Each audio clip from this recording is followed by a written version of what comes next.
Bonjour à tous, donc c'est moi qui vais effectivement commencer. Donc très rapidement, je vais faire une introduction pour, effectivement vous présenter rapidement notre partenariat et pourquoi finalement aujourd'hui il y a cette conférence. Donc on a effectivement, l'URMA et la chambre de métiers et de l'artisanat, a donc un partenariat avec le Technocampus alimentaire. Alors rapidement Viviane fera, elle-même la présentation du Technocampus, mais finalement c'est une ressource régionale pour l'industrie, agroalimentaire et les entreprises alimentaires. L'idée, c'est de faire finalement, un lien entre, finalement le monde de la recherche, l'innovation, la formation et aussi la production. Donc pour nous aujourd'hui, c'est, finalement de pouvoir vous informer et que vous ayez le même niveau d'information finalement. Non, on peut bien l'avoir De plus loin. pouvoir vous informer et de vous accompagner en fait, à l'innovation alimentaire. Alors je veux bien la suite, Des s'il petites te plaît conneries. Viviane. Merci. Oui, et je vais vous Donc demander, s'il vous plaît, coupez vos micros parce qu'on entend des conversations en bruit de fond. Vous croyez? c'est bon, merci. Donc effectivement, ce partenariat a pour objectif finalement de pouvoir travailler, que ce soit les artisans comme les apprentis et les professeurs, vous puissiez bénéficier finalement des informations sur l'innovation dans le domaine alimentaire. Donc vous pouvez alors si on rentre dans des actions plus précises, l'idée c'est que vous ayez donc à la fois, vous puissiez pardon, être accompagnés, sur des actions pédagogiques innovantes en collaboration avec le Technocampus alimentaire. Donc ils sont là effectivement pour vous apporter soit de l'information, soit aussi des formations ou, soit effectivement, vous pouvez être amenés à travailler peut-être collectivement sur des sujets et avoir besoin de cette ressource. Vous pouvez vous-même aussi, en tant qu'enseignant, en tant que professeur, comme vous êtes aussi vous-même des experts dans votre domaine, pourquoi pas à un moment donné que le Technocampus fasse appel à vous ou à nous, en tout cas sur certains domaines, comme ça a déjà pu être le cas. Voilà. Ensuite, donc, je veux bien la suite, Viviane. Aujourd'hui, l'objectif de ce webinaire, c'est finalement de vous montrer, quelles sont, les tendances de consommation et les tendances alimentaires, mieux comprendre le marché et tous ces changements et que vous puissiez aussi du coup en profiter pour l'utiliser finalement dans le cadre de vos cours et aussi de pouvoir aussi poser des questions, réfléchir, prendre du recul aussi par rapport à vos propres pratiques. Voilà. Donc, pour terminer, la suite finalement, c'est d'une part, de répertorier aussi vos besoins, en termes d'information ou bien vos besoins de formation sur des questions innovantes. Si vous avez aussi, voilà, des questions qui sont en lien avec votre référentiel pédagogique, ou que vous avez détecté des besoins d'entreprise ou d'apprentis sur des domaines innovants, ne pas hésiter à nous les faire remonter pour qu'effectivement on puisse travailler avec le Technocampus. Voilà, j'ai terminé, donc je vais laisser la main maintenant à Viviane. Merci beaucoup, Karine. Donc, ce qu'on souhaitait en fait avec Karine vous proposer en termes de contenu pour cette intervention, c'est déjà de vous proposer des notions qui vous permettent de vous approprier vraiment les notions d'usage et de tendance, de comprendre l'importance d'innover par les usages pour répondre en fait aux attentes des consommateurs et comme l'a dit Karine, d'avoir cette sensibilisation aux différentes tendances de fond en fait qui régissent aujourd'hui le secteur de l'agroalimentaire. Alors, je vais me permettre juste un mot d'introduction pour que vous compreniez bien ce qu'est le Technocampus Alimentation. C'est un outil, en fait, qui est mis en place par le Conseil régional des Pays de la Loire, qui a vocation à être vraiment une ressource avec un service public, en fait, dédié aux entreprises de la filière agroalimentaire pour les accompagner dans tout ce qui est projet, en fait, de développement et d'innovation. Et on intervient aussi, bien entendu, au service de l'ensemble de l'écosystème agroalimentaire pour mettre en réseau, informer, accompagner, orienter. On propose également de la formation et un certain nombre d'animations. Vous avez sur notre site internet l'ensemble de notre agenda, en fait, des animations qu'on propose au fil de l'eau. Vous pouvez vous y inscrire gratuitement si ça vous intéresse et revoir toutes celles qu'on organise en distanciel, en replay sur notre chaîne YouTube. Donc, je vous ai mis toutes les informations avec le lien vers le site internet. Et je vais tout de suite rentrer dans le vif du sujet parce que vous allez le voir, la présentation est assez chargée. Alors, je vais essayer de faire des pauses hein, après chacune, je dirais des grandes parties. N'hésitez pas à m'interrompre, soit voilà pour compléter ma présentation, soit pour poser des questions, soit pour réagir. L'idée, c'est que ce soit vraiment le plus interactif possible. Alors, malheureusement, je ne vois pas, comme je partage la présentation, moi, je n'ai pas accès en fait aux questions que vous pouvez rédiger par écrit. Donc, soit Karine, s'il y en a, tu peux me les relayer au fil de l'eau, s'il te plaît, soit vous pouvez les poser à l'oral en réactivant votre micro, comme vous le souhaitez vraiment. Je vais tout de suite embrayer sur la notion de tendance. Alors, il y a 3 différents types de tendances à l'heure actuelle, quel que soit d'ailleurs le secteur auquel elles s'impliquent. Il y a les tendances longues ou structurelles qui vont vraiment être liées en fait à des évolutions globales de la population. Typiquement, c'est par exemple des évolutions démographiques. Le vieillissement de la population de façon très pratico-pratique, il va entraîner l'apparition d'un certain nombre de pathologies chez le consommateur qui vont avoir en fait une influence directe sur sa prise alimentaire et sur son acte d'achat de produits alimentaires. De la même façon, en fait, les nouvelles générations vont voir apparaître de nouveaux modes de vie, donc de nouveaux usages et de nouveaux modes de consommation qui vont là aussi avoir une influence en fait sur leur attente en matière d'offres alimentaires. On va retrouver également des tendances émergentes, alors qui peuvent parfois être liées à des épiphénomènes et attention, qui ne vont pas forcément être durables dans le temps. Donc, il faut avoir un peu de recul sur ce type de tendance, voilà, et ne pas tout prendre pour argent comptant. Et enfin, on va retrouver également des signaux faibles qui peuvent être issus de modes et qui peuvent également générer des tendances de fond dans le temps, en fait. Et c'est typiquement un exemple sur une tendance de fond qui est soit le clean label ou la naturalité en fonction de si on a la version anglaise ou française. Et ça, typiquement, il y a une petite dizaine d'années, en fait, il y a des signaux faibles qui ont émergé avec les modes du sang, sans gluten, sans lactose, les régimes crus. En fait, toutes ces modes qui pouvaient paraître des épiphénomènes, en fait, ou des tendances émergentes étaient vraiment illustratrices d'une volonté réelle du consommateur d'avoir plus en fait de transparence sur la composition des aliments qu'il achète. Donc, c'est vraiment maintenant une tendance qui est ancrée dans les attentes des consommateurs, quelle que soit leur génération, cette notion de naturalité et de clean label. Voilà, c'était juste un exemple.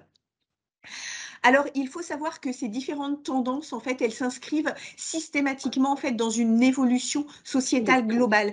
Et c'est important de comprendre, en fait, cette évolution pour identifier la façon dont ça interagit et dont ça influence en fait les attentes des consommateurs. Alors, ce qu'on peut noter à l'heure actuelle, hein, on vous a mis quelques grandes évolutions assez, on va dire, classiques, mais on vit réellement une remise en cause en fait du modèle de croissance économique et notamment, ça se traduit comment? Ça se traduit par une remise en cause principalement par les jeunes générations, les générations millennials et alpha, des systèmes productivistes et un vrai besoin de réhumanisation de leur alimentation. Et ça se traduit comment? Ça se traduit par des actes d'achat en fait qui vont s'éloigner en fait de tout ce qui va être perçu par ces générations-là comme du trop industriel ou vraiment du trop produit en masse en fait. Et donc, ils vont plutôt se rapprocher vers de l'artisanal ou alors vers du circuit court, du produit local.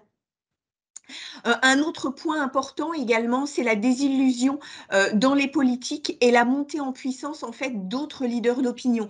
Et là encore, c'est très vrai pour les générations en fait digitales natives, donc millennials, alpha. En fait, ils vont suivre en tant que leaders d'opinion des influenceurs, notamment sur les réseaux sociaux. Ils vont appartenir à des communautés digitales pour tout ce qui concerne en fait leur vie quotidienne, dont l'alimentation. Et ça va avoir une influence directe en fait sur la façon dont demain les artisans, les entreprises vont devoir communiquer et s'adapter en fait. Un autre point, c'est la prise en compte accru en fait des problématiques écologiques, hein. On en entend parler, pardon, constamment dans les médias, et notamment le développement d'un vrai sentiment en fait d'éco-anxiété, principalement chez les jeunes générations. Et là encore, ça a une influence directe en fait sur l'acte d'achat, parce que pour se réassurer, en fait, ces consommateurs-là vont chercher à plébisciter des produits alimentaires perçus comme responsables pour l'environnement et durables. Alors attention, hein, vous le verrez, souvent je parle de perception. C'est pas forcément lié à une réalité prouvée, entre guillemets, mais ceci dit, cette perception, c'est elle qui va driver l'acte d'achat. Et puis, bah, ce qu'on a connu malheureusement aussi dernièrement, hein, c'est des crises sanitaires à répétition, notamment qu'ont touché des grandes marques de l'agroalimentaire, hein, Lactalis, Buitoni, Ferrero, et bah, une défiance de plus en plus réelle dans des marques qui jusqu'alors étaient plutôt plébiscitées par le consommateur. Donc tout ça, ça va avoir vraiment une influence directe sur l'acte d'achat. Et puis, bah, bien entendu, je terminerai par les épisodes inédits, la pandémie avec ce qui en a découlé directement, notamment pour les jeunes générations, c'est la recherche de sens dans leur vie quotidienne, dans leur emploi, mais également bah, dans tout ce qui est acte d'achat et notamment dans l'alimentation. Et puis bah, la guerre en Ukraine, en fait, qui a vraiment exacerbé le sentiment d'insécurité et le besoin de réassurance, notamment dans des produits alimentaires dits cocooning, qui vont avoir un impact émotionnel positif sur le consommateur. Et enfin, bah, dernièrement, la très forte, comment dire, le très fort impact économique de cette guerre en Ukraine, avec l'inflation du coût des matières premières, comment dire, des aliments transformés, qui a également un impact direct sur l'acte d'achat. Donc, comme je vous le disais, ce qui est important à retenir, c'est que ce contexte sociétal, on pourrait en parler des heures et beaucoup plus le détailler, mais c'est vraiment une clé de compréhension des tendances et des attentes des consommateurs. Et attention, parce que c'est vraiment un contexte en fait qui est perçu.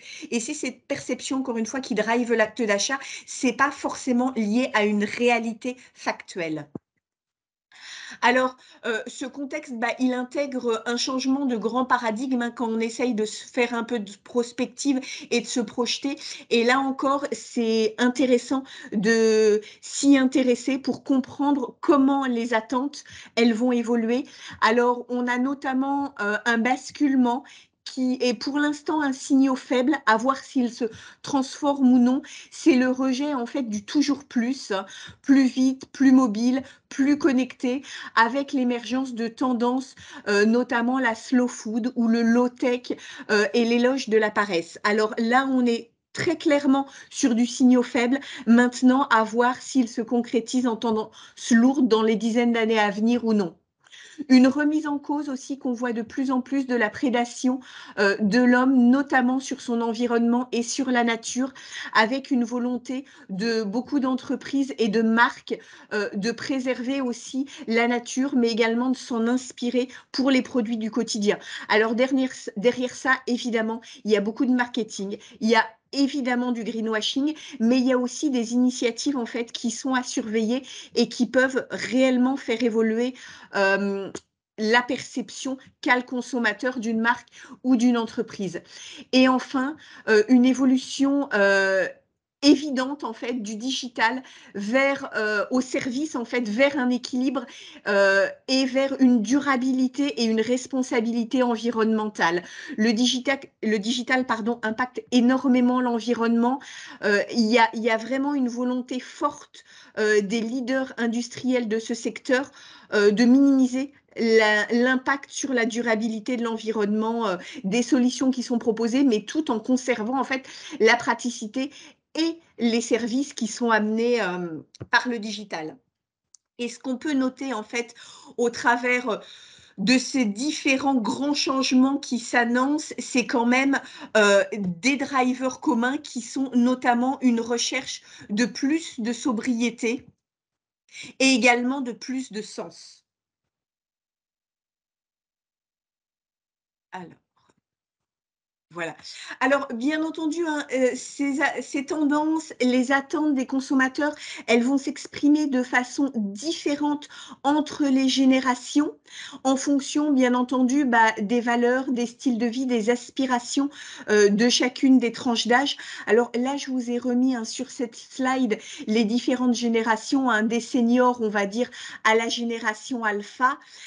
Ce qu'il faut noter, c'est que la plupart des attentes, en fait, on va les retrouver présentes pour chacune des générations, mais par contre, elles vont être exprimées de façon beaucoup plus nuancée en fonction bah, des problématiques, des modes de vie et des usages rencontrés par chacune des générations. Un exemple tout bête, hein, je vous en parlais en introduction, mais typiquement la génération W, qui sont des consommateurs qui avancent en âge, ils vont avoir des attentes très fortes en matière de santé et de sécurité. Pourquoi? Bah, parce que ce sont des générations qui vont être de plus en plus fragilisées, qui vont rencontrer un certain nombre de pathologies, hein. Par exemple des pathologies au niveau de la table dentaire, au niveau de la déglutition, au niveau de la perception des différents goûts et du coup, bah, ils vont avoir besoin en fait de produits alimentaires qui vont prendre en compte en fait et répondre à ces pathologies, des textures qui soient adaptées, des exhausteurs de goût qui permettent de renforcer la sensation et le plaisir alimentaire. À contrario, typiquement, ça, c'est pas forcément des attentes que vous allez trouver très fortement exprimées dans les générations millennials qui vont plutôt avoir des attentes très fortes en matière de praticité, de digitalisation, de services associés aux produits et pour les jeunes, de recherche de sens aussi et de valeurs liées à l'entreprise ou à l'artisan qui commercialise l'offre alimentaire. Ce qu'il faut noter, c'est que l'évolution de ces attentes, elle est rapide et qu'elle nécessite quand même de se tenir à jour assez régulièrement parce qu'elle peut quand même évoluer assez rapidement. Alors, je vais pas détailler plus hein, sur les attentes de chaque génération parce que on pourrait en parler des heures et malheureusement, on n'a pas des heures aujourd'hui. Je vais tout de suite passer en fait à comment répondre à ces différentes tendances et à ces différentes attentes des consommateurs. Bah, c'est évidemment en proposant une offre innovante. Alors l'innovation, elle n'est pas uniquement produit, hein, c'est vrai que c'est à ça qu'on pense de façon assez naturelle rapidement, mais elle peut être bien plus diversifiée. Ça peut être notamment de l'innovation d'espace avec l'aménagement de sa boutique, de son lieu de vente, éventuellement le regroupement avec d'autres offres, par exemple pour des artisans sur un même lieu de vente, mais aussi la diversification des points de collecte et la mise en œuvre bah, de systèmes de livraison. Alors, bien entendu, ce que je vous dis, hein, c'est juste des illustrations, hein, ce n'est pas exhaustif et il y a beaucoup d'autres innovations qui peuvent être proposées. L'innovation produit, hein, la plus classique, c'est celle qui va porter bah, sur la couleur, sur le goût, sur la texture, mais également sur tout le message et le storytelling, l'histoire qui est véhiculée par le produit notamment son origine, sa qualité, est-ce qu'il est issu d'une filière éthique, durable? Et puis également, ça va être d'innover avec des portions qui soient adaptées en fait à une tendance de fond qui est la déstructuration des repas, le nomadisme, le street food.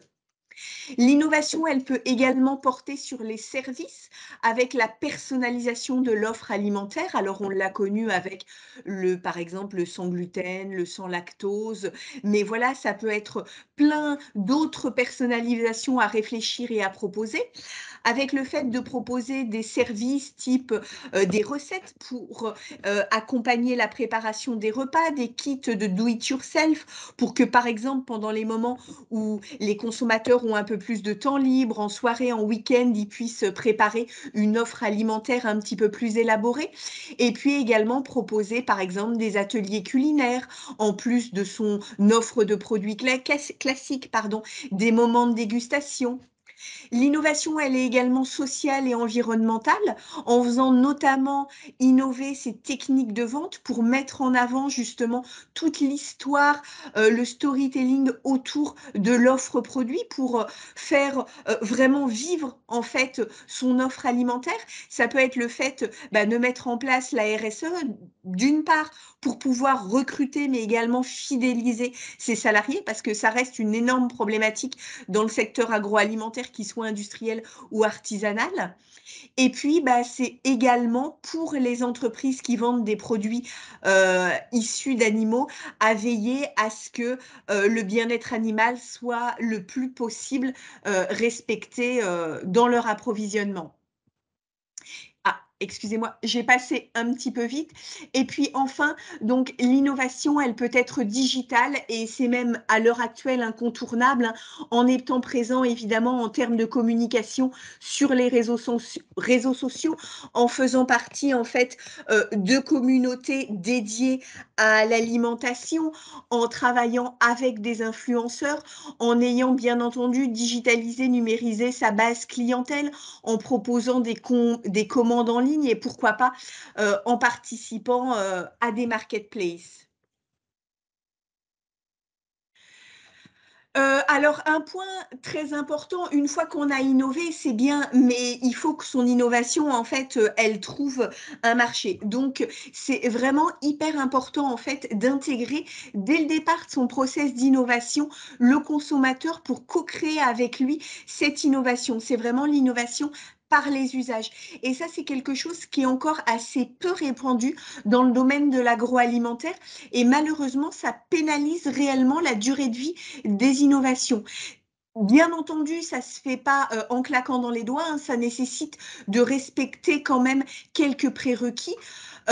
Pour intégrer donc les utilisateurs au cœur de son process d'innovation, ça implique d'avoir vraiment une stratégie d'entreprise qui soit lisible, qui soit partagée par l'ensemble de ses salariés, une organisation interne aussi qui soit adaptée à l'innovation et puis des process qui soient structurés mais surtout qui restent agiles et adaptables. Et puis, ça implique aussi d'adapter réellement sa méthodologie et de faire appel aux bons outils. Alors, l'avantage, en fait, c'est qu'en région Pays de la Loire, quel que soit le département, on trouve quand même de nombreuses structures qui sont là pour accompagner, que ce soit les artisans ou les entreprises, pour leur proposer justement des outils et des méthodologies adaptées. On pourra y revenir hein, si vous avez des questions là-dessus. On a déjà organisé pas mal de webinaires où on essaye de les présenter en fait au fil de l'eau pour les faire connaître au plus grand nombre. Voilà, ça c'était les quelques mots de préambule dont je voulais vous faire part avant de passer concrètement aux tendances de fond. Donc n'hésitez pas, si vous avez des questions ou des remarques, des témoignages sur ces points-là, vous pouvez vous exprimer.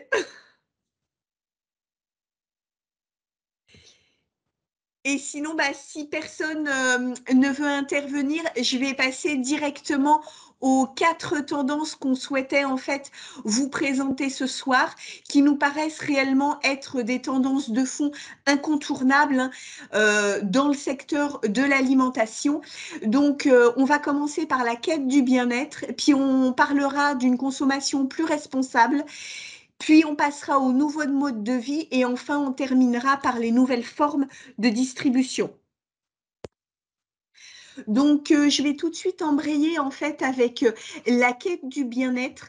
La quête du bien-être, elle se traduit en premier lieu en fait par vraiment une recherche de plaisir.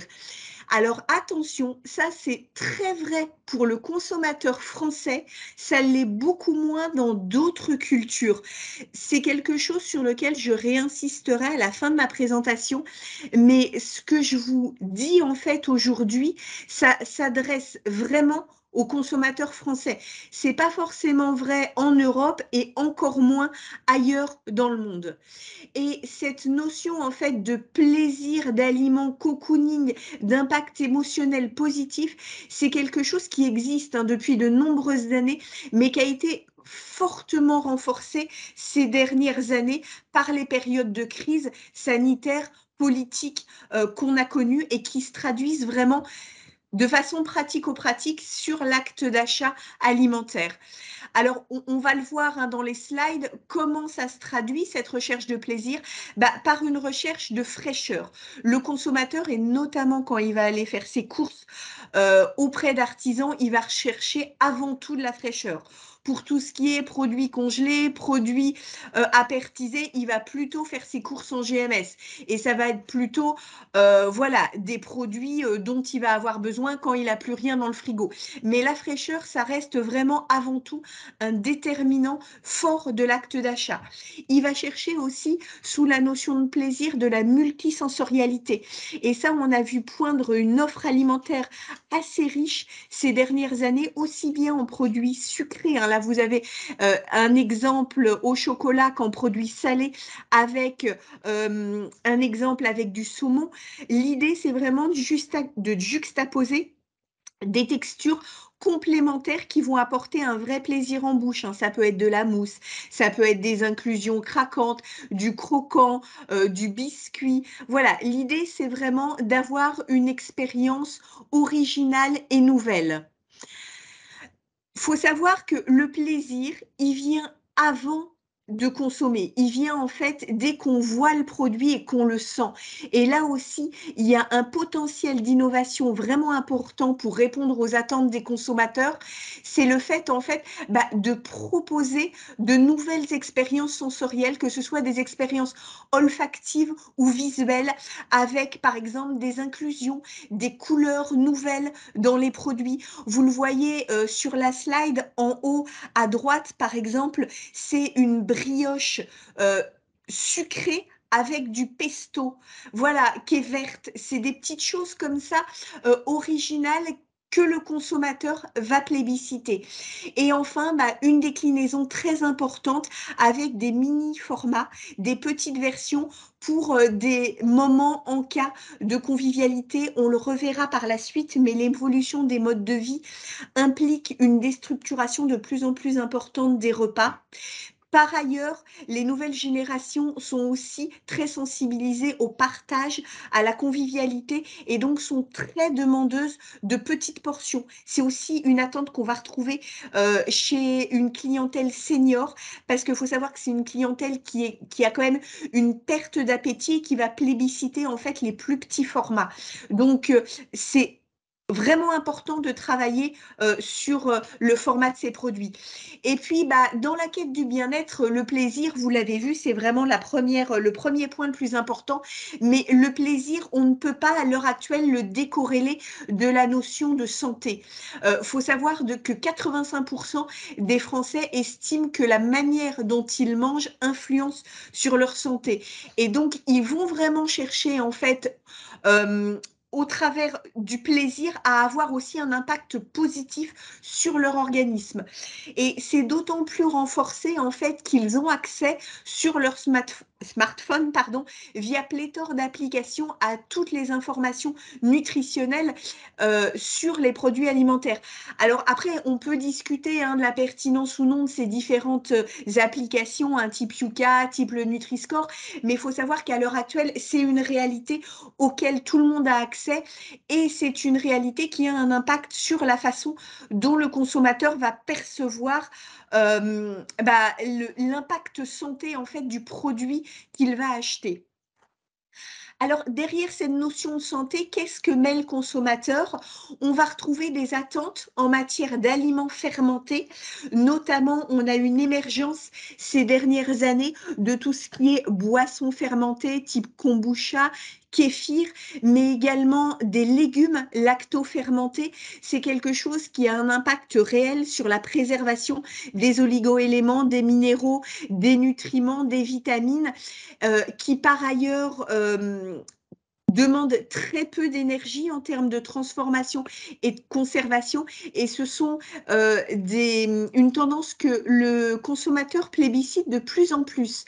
Alors, derrière la notion de santé, et même si ça paraît un peu décalé, le consommateur met aussi les verbatims de bio, de naturel, de vrai.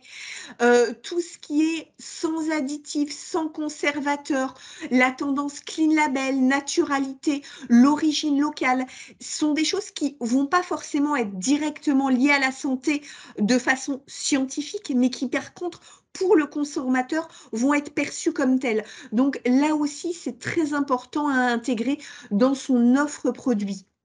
Et enfin, on va retrouver aussi le plébiscite d'ingrédients perçus positivement comme ayant un impact positif sur la santé. Alors, on peut retrouver, par exemple, dans le secteur de la BVP, tout ce qui est graines de chia, graines de courge, qu'on retrouve beaucoup sur les baguettes, sur les produits de boulangerie, de viennoiserie, de pâtisserie, et également, par exemple, des ingrédients fonctionnels pour accompagner les fonctions cognitives qu'on va retrouver dans l'offre que vous avez là à l'écran de boissons commercialisées par la marque Evian.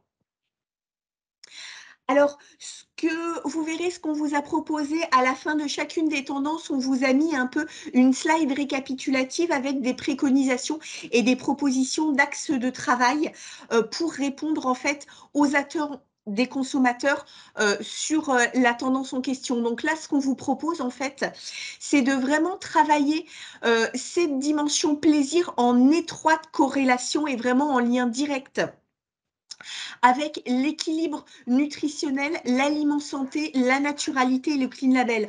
Pour nous, c'est vraiment un triptyque indissociable. Plaisir, santé, naturalité. À l'heure actuelle, ne travailler que un de ces éléments, ça ne répond pas aux attentes de la majorité des consommateurs.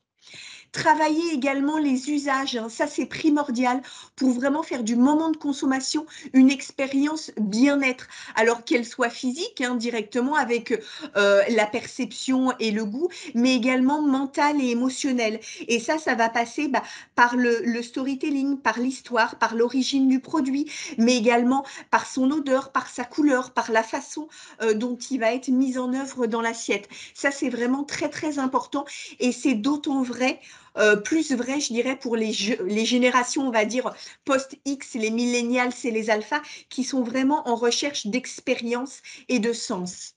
Repenser, hein, je vous l'ai dit, les formats, en fait, pour vraiment répondre à de petits moments plaisir, hein, des encas. Et en parallèle, développer également une offre premium, faire évoluer bien entendu sa communication, ses techniques et son lieu de vente pour répondre aux nouveaux usages. Voilà, ce qu'il faut retenir vraiment, c'est l'association plaisir, santé, naturalité qui, de notre point de vue, est vraiment incontournable. Avant que je passe à la consommation plus responsable, si vous avez des questions ou des remarques sur les aspects quête du bien-être, hein, n'hésitez pas encore une fois. S'il n'y a pas de remarques, non, il n'y a pas de remarques. Merci Karine. Du coup, s'il n'y a pas de remarques, je vais passer tout de suite à une consommation plus responsable. Alors, on l'a vu ces dernières années, en fait, ça s'est beaucoup traduit au travers de la montée en puissance de l'offre alimentaire en agriculture biologique, hein, avec un vrai plébiscite des consommateurs sur l'offre en bio qui, malheureusement, est plutôt, on va dire, la croissance est plutôt en stagnation dernièrement parce que cette offre en bio, en fait, elle ne suffit plus à convaincre le consommateur. Maintenant, le consommateur, il veut du bio, du naturel, du vrai, du local et de l'équitable. C'est vraiment un package global et on le voit très bien d'ailleurs sur cette slide, hein, c'est illustré par le nouveau support de communication de la boulangère, hein, qui est une entreprise vendéenne qui a vraiment compris qu'il fallait ces dimensions éthiques, équitables, locales, circuits courts, en plus de cette tendance bio pour que le produit soit vraiment perçu comme responsable, durable et que le consommateur ait l'impression de faire un acte d'achat engagé. Alors, comment, au-delà de la communication, comment ça se traduit, cette recherche de responsabilité? Ça va se traduire notamment par le plébiscite des produits qui proposent moins d'emballage et notamment de suremballage. Alors, c'est beaucoup renforcé aussi par la réglementation, hein, notamment la loi AGEC, le décret 3R sur le réemploi, la recyclabilité et la réutilisation des emballages. Et on va le retrouver de plus en plus en fait au travers des produits que plébiscitent les consommateurs. Les consommateurs vont être en recherche de produits avec le moins de plastique possible, avec le plus de transparence. On retrouve des marques connues en région comme Fleury-Michon qui propose maintenant des offres en barquettes de bois. On a un retour en force du sachet Kraft. Alors, bien entendu, attention, hein, parce que derrière ça, c'est pas forcément plus durable, mais ça correspond réellement à une attente des consommateurs. Maintenant, c'est pas aussi simple parce que l'emballage, il a quand même un rôle de préservation des denrées alimentaires, de conservation. Donc, sortir du tout plastique, c'est pas si évident que ça. Mais de toute façon, la réglementation va le rendre obligatoire. Et puis, il y a un retour en force aussi, hein, du retour à la consigne avec l'apparition de nouveaux matériaux, la remise, je dirais plutôt, au goût du jour, plutôt de matériaux qu'on retrouvait il y a des dizaines d'années de ça auparavant, donc le verre, l'inox, la céramique, et notamment, ça c'est très vrai dans la restauration hors domicile et la restauration collective. Cette notion de responsabilité, elle va se traduire aussi contre une volonté du consommateur de lutter contre le gaspillage alimentaire et de plébisciter en fait une offre alimentaire basée sur la valorisation des coproduits. On a vu une émergence vraiment massive de start-up artisanales et industrielles sur cette thématique-là en région Pays de la Loire ces dernières années, mais aussi d'ailleurs sur toute la France. Je vous en ai mis quelques exemples. Par exemple, vous avez la société Sookies qui est basée dans la gare du Mans et qui va proposer en fait une offre de cookies réalisée à partir d'invendus de pain. Vous avez également la société sur Nantes Handigaspi qui fait la même chose et qui rajoute une notion d'économie circulaire et d'économie solidaire en employant des travailleurs handicapés. Vous avez de plus en plus de conserveries artisanales ou industrielles qui voient le jour et qui en fait travaillent des invendus de maraîchers ou de coopératives agricoles. Vous avez par exemple la conserverie hors norme qui est basée dans le Maine-et-Loire.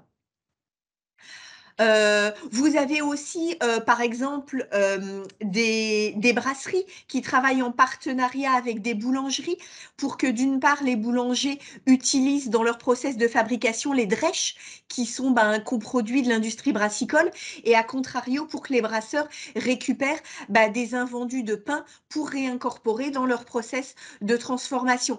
Voilà, il y a plein d'exemples. Il y a également la valorisation des coproduits de fruits, par exemple la société Footride qui propose une offre en fait de snacking sain à partir de coproduits de fruits qui sont issus de la transformation de la PME Les Coteaux Nantais, qui est une entreprise spécialisée dans la transformation de fruits en bio. Voilà, il y a toute une offre comme ça pléthorique basée sur la valorisation des coproduits qui est très plébiscitée par le consommateur. Et puis dans la notion de responsable, de produits alimentaires responsables, on va retrouver aussi tout ce qui est lié aux transitions protéiques et notamment aux plant-based food, à la montée en puissance en fait des produits végétaux. Alors, ce qui est à retenir sur cette tendance d'une consommation plus responsable, c'est vraiment cette ouverture qui est extrêmement marquée vers la lutte contre le gaspillage alimentaire avec un de ses corollaires qui est la valorisation des coproduits, mais aussi la recherche de moins d'emballage. Ça va être vraiment un besoin en fait de proposer une offre alimentaire qui rassure le consommateur en étant notamment beaucoup plus transparent sur la composition des produits. Et là, alors, il y a un vrai intérêt pour le secteur artisanal parce que de fait, il est perçu comme beaucoup plus positivement en fait que le secteur industriel par le consommateur. Et il y a aussi un vrai travail à faire pour réhumaniser en fait son alimentation avec des pistes de réflexion, notamment sur le tourisme industriel, pour ouvrir ces ateliers de fabrication aux touristes et pour avoir le plus de transparence possible sur ces modalités de fabrication et l'origine de ces produits. Donc, je vous disais, hein, la relation clientèle est très, très importante, notamment le fait de raconter une histoire autour de son produit, de sa marque, de la provenance de ses ingrédients, de mettre en œuvre le côté local, circuit court. Tout ça, c'est le storytelling et ça, c'est vraiment quelque chose sur lequel il devient indispensable à l'heure actuelle de travailler pour booster en fait son offre alimentaire. Et puis, bah, bien entendu, pour être capable de faire ça, faut faire évoluer en fait sa communication, ses lieux de vente, éventuellement réfléchir à des thématisations hein, en fonction de où on est situé géographiquement. Il y a parfois des partenariats qui sont intéressants à faire, notamment avec les sites touristiques de proximité pour valoriser en fait son image auprès du consommateur. Et ce que je peux vous dire juste en conclusion, c'est que cette tendance d'une consommation plus responsable, c'est vraiment une tendance qui est très lourde, qui est très forte et qui est vraiment accentuée par des consommateurs qui se considèrent de plus en plus comme des consomme-acteurs et notamment par les jeunes générations qui ont vraiment un sentiment d'éco-anxiété et qui vont chercher à se réassurer dans un acte d'achat qu'ils vont considérer comme plus responsable. Voilà, deuxième tendance. Toujours pas de questions, non. Toujours pas de questions. Bon, j'espère que je vous ai pas endormi, hein, déjà. Donc, je vais passer à la troisième tendance qui est les nouveaux modes de vie. Alors, cette tendance, elle est issue de plusieurs constats, hein, du fait que, à l'heure actuelle, en France, en fait, plus des 3/4 de la population habite en ville et que c'est une réalité qui ne fait que s'accentuer, hein. Il y a une vraie désertification d'un certain nombre de zones rurales et que parallèlement à ça, le temps en fait consacré à la prise alimentaire a tendance à se déstructurer et que les 3 repas quotidiens, en fait, le temps alloué aux 3 repas quotidiens a tendance à diminuer de façon assez significative. Vous le voyez, il y a 20 ans, en fait, la pause du midi, la pause du déjeuner, elle durait quasiment 1h40, alors qu'à l'heure actuelle, elle est d'à peine une vingtaine de minutes. Donc, ça, voilà, ça va impliquer de nouveaux modes de vie et de nouvelles attentes en termes de praticité de l'offre alimentaire. Alors, comment ça se traduit? Ça se traduit par le fait, d'une part, que les consommateurs, en fait, ont de moins en moins de temps et prennent aussi de moins en moins de temps pour préparer l'offre alimentaire. Leur repas, qu'il n'y a pas forcément systématiquement de transmission en fait de génération en génération de la façon de cuisiner, donc une vraie volonté en fait des consommateurs de réapprendre en fait avec des services et une offre simple à cuisiner et à préparer leur repas. Alors on l'a vu il y a quelques On l'a vu hein, il y a quelques années, il y a eu l'apparition notamment de kits pour cuisiner soi-même, hein, réapprendre à faire son pain, à faire son beurre, etc. etc. Et ça, c'est quelque chose qui est très plébiscité par le consommateur et qui se développe aussi beaucoup dans le milieu artisanal. On voit de plus en plus de boulangeries qui proposent par exemple une offre en farine avec des farines qui soient adaptées pour différentes préparations alimentaires avec une offre de recettes pour accompagner ces kits-là, pour que les consommateurs, quand ils prennent plus le temps, par exemple le week-end, qui veulent préparer des repas un peu plus élaborés, ils aient accès à des ingrédients facilement appropriables. Vous avez également, j'aurais pu vous les mettre à l'écran, mais le développement d'une offre de kits justement à assembler pour les repas quotidiens qui vous est livré à domicile. Un autre exemple hein, sur les nouveaux modes de vie, bah, c'est l'influence du nomadisme et de la street food. Alors là, on vous a mis une petite anecdote, un produit qui a fait le buzz l'année dernière au Japon, qui a explosé sur tous les réseaux sociaux. En fait, c'est un fraisier en canette. Donc, c'est tout simplement un fraisier mixé que vous pouvez consommer comme ça, sans ustensiles, directement en mobilité, en fait, dans la rue. Et ça a eu un succès monstre au Japon. Alors bon, je vous dis pas que ça aurait eu le même succès en France, mais voilà, c'était pour l'anecdote. Et ceci dit, la tendance de pouvoir consommer le midi rapidement pendant qu'on fait ses courses, en mobilité, entre amis, sans avoir forcément à s'asseoir derrière une table, à avoir des couverts, ça c'est vraiment quelque chose qui est très important et qui se développe de plus en plus et qui implique bah, non seulement d'avoir une offre alimentaire adaptée, mais aussi un packaging qui soit adapté, qui permette bah, de tenir en fait son produit alimentaire et de le consommer quand on marche, sans qu'on soit forcément assis, sans qu'on ait des couverts. Et tout ça évidemment avec le moins d'emballage possible et des emballages les plus durables possibles, donc éco-conçus. Donc voilà, ce sont des équations qui parfois peuvent être assez compliquées, mais qui sont vraiment importantes à prendre en compte. Autre point aussi, la déstructuration du repas, en fait, elle va offrir de nouveaux moments de consommation qui vont permettre aux artisans, aux entreprises de se renouveler et de proposer des innovations produits.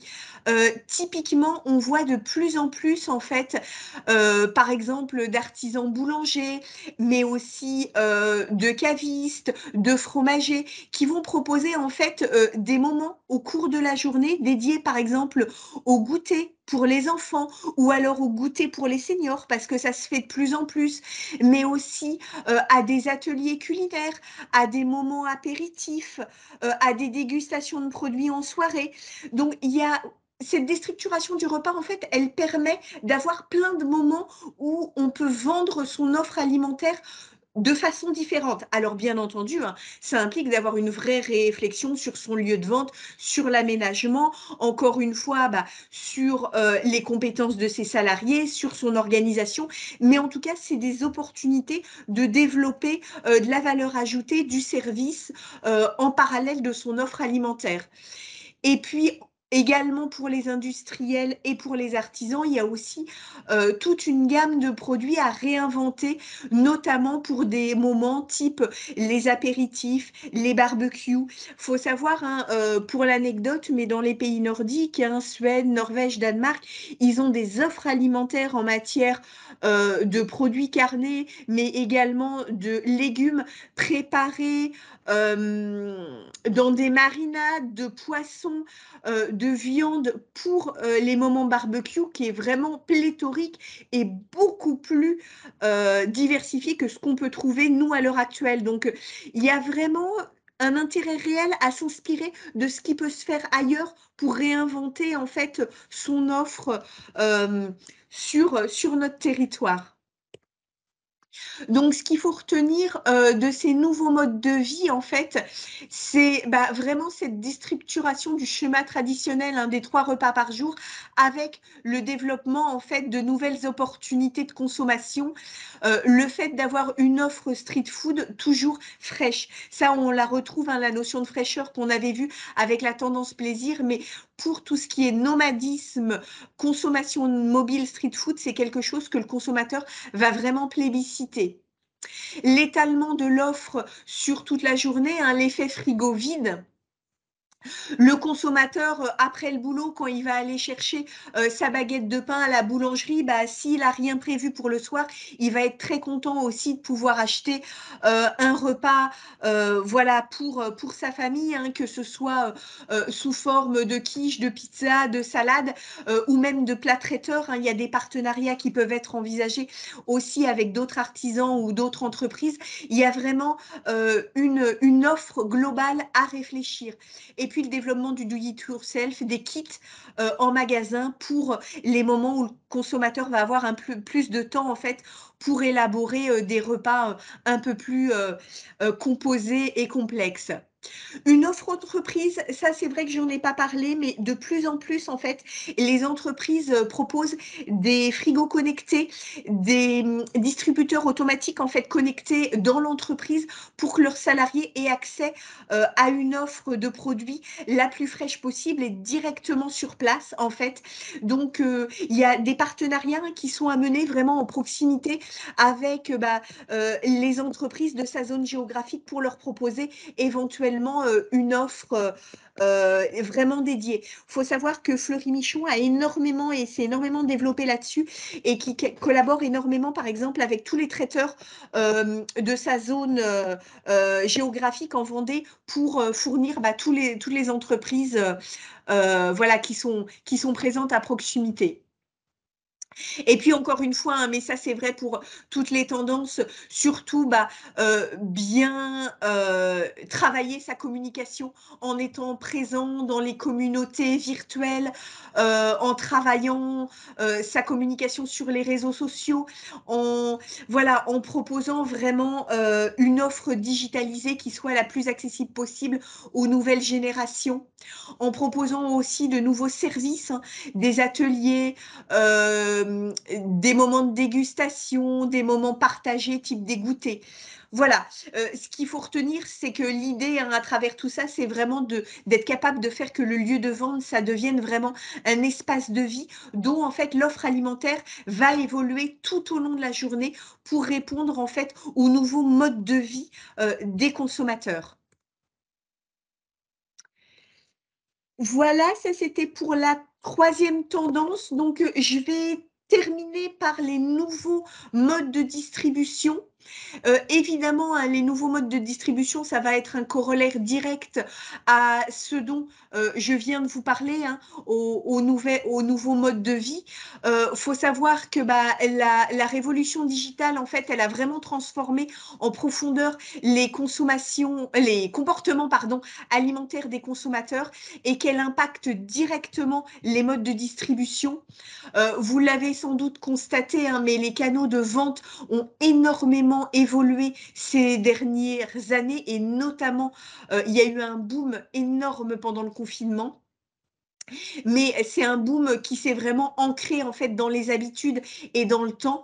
On a des nouvelles pratiques d'achat qui sont liées au digital et on est vraiment arrivé à l'heure actuelle à l'ère du click and collect, de la livraison au point relais, de la livraison à domicile et du circuit court. Ça, c'est quelque chose qui est vraiment incontournable. Autre point aussi, le sentiment d'éco-anxiété qui a vraiment boosté l'essor du vrac, mais aussi de la réduction des emballages, du retour à la consigne, avec, je vous l'avais déjà dit, hein, l'émergence de nouveaux contenants en verre, en céramique, en bois. Ça, c'est quelque chose que l'on voit apparaître de plus en plus, et aussi l'émergence de tout ce qui est application anti-gaspi. Vous retrouvez par exemple des applis type Too Good To Go, vous retrouvez aussi des applis type Phoenix, des marques anti-gaspi dans les GMS. C'est quelque chose vraiment auquel le consommateur va être de plus en plus attaché. Alors, sur le sujet du vrac, c'est quelque chose qui est aussi, je dirais, réglementé, hein, puisque va y avoir des contraintes en termes d'offres vrac pour les surfaces de vente alimentaire. Faut savoir qu'à l'heure actuelle, c'est quand même quelque chose qui est encore assez difficile à mettre en œuvre. Ça implique quand même de bien réfléchir à sa logistique, à l'hygiène aussi et aux services associés qu'on propose aux consommateurs, parce que même si on parle de vrac, il y a toujours à un moment donné un contenant. Le consommateur ne l'a pas forcément avec lui, il faut pouvoir lui en proposer, il faut voir si on le met en consigne. C'est quelque chose qui va devenir incontournable, qui est important pour le consommateur, mais il ne faut pas sous-estimer la complexité de mise en œuvre. Et puis, pour compléter, on a un développement assez significatif également du drive. Par exemple, là, vous avez une photo hein, d'un drive en boulangerie, mais aussi de tout ce qui est distributeur automatique avec une offre fraîche. Alors, je vous ai parlé de l'offre en entreprise, hein, mais on retrouve aussi de plus en plus des distributeurs en fait en milieu urbain ou en milieu rural. On va retrouver des distributeurs pour les baguettes de pain, pour les pizzas, pour le lait, pour un tas de produits. Et il faut savoir que ce type en fait de distributeur automatique, c'est multiplié par 100 dans les pays asiatiques. Par exemple, au Japon, en Corée, quand vous allez faire vos courses, en fait, vous avez des murs de distribution automatique où vous allez retrouver tous les produits accessibles directement. Vous n'avez pas l'équivalent de nos grandes surfaces, en fait. Donc, c'est quelque chose qui se développe beaucoup. Et là, de la même façon, on vous a remis un petit exemple américain. Là, pour le coup, c'est un automate qui vous permet en fait de composer des offres de salades fraîches, de salades composées. Il y a plus de 1000 recettes possibles avec l'ensemble des ingrédients qui sont proposés dans l'automate. Donc voilà, ça c'est quelque chose qui est pas encore présent en France, mais qui commence à se développer de plus en plus. Et ce qu'il faut retenir en fait sur cette tendance de l'évolution des canaux de vente, des circuits de distribution, c'est que pour les mettre en place, il est vraiment nécessaire de faire évoluer ces emballages, de proposer ou en tout cas de réfléchir à une offre VARAC, je dirais de valoriser aussi la notion de proximité, de travailler bien entendu si on veut mettre en place un système de livraison, de click and collect, de vraiment travailler sa logistique et aussi son offre en fonction de ses lieux de vente. Alors attention, hein, parce qu'il y a eu pas mal de déconvenus avec le boom de la livraison en point relais, de la livraison en domicile. Il y a eu beaucoup d'artisans, d'entreprises qui ont externalisé en fait ce service-là à des sociétés de livraison. Et malheureusement, il y a eu pas mal je dirais, de rejet des produits par le consommateur, tout simplement parce que les sociétés de livraison faisaient un peu n'importe quoi et que ça nuisait vraiment à l'image, en fait, de l'entreprise ou de la marque ou de l'artisan qui, derrière, avait une offre produit alimentaire, je dirais, de qualité, mais malheureusement, il sous-traitait à une société de livraison qui n'avait pas forcément les mêmes critères de qualité. Donc, attention vraiment si demain, il faut externaliser ce service-là, à avoir quand même des garde-fous pour ne pas être pénalisé par la suite. Et enfin, de la même façon que ce que je vous ai un peu rabâché dans les 3 précédentes tendances, toujours penser à adapter sa stratégie marketing, sa force de vente et notamment aux achats d'impulsion qui sont renforcés par la possibilité d'être livré à proximité et de façon rapide. Ça, c'est vraiment ce que je vous ai dit, des tendances qui sont vraiment marquées pour les générations millennials, alpha, qu'on retrouve quand même de plus en plus aussi, soyons honnêtes, pour les générations X, qui sont un peu moins vraies pour la génération W, qui est la génération des consommateurs les plus âgés, qui aussi, pour des raisons de sociabilité, de convivialité, apprécient toujours de faire leurs courses en fait dans des endroits où ils peuvent croiser d'autres personnes. Voilà, j'en ai fini pour la 4e tendance. Donc, avant de passer à la conclusion, je ne sais pas si vous avez là encore des remarques ou des questions. Pour l'instant, il n'y a rien. Rien? D'accord. Peut-être que quelqu'un veut prendre la parole quand même ou pas? Pour l'instant, non. D'accord. Bon, je vais conclure, ça amènera peut-être des questions. Donc, ce qui est important de retenir en conclusion, c'est qu'il faut vraiment en fait se projeter vers les grands enjeux sociétaux de demain et faire un peu de prospective pour être capable en fait d'anticiper les tendances, les attentes et de développer une offre produit qui soit adaptée.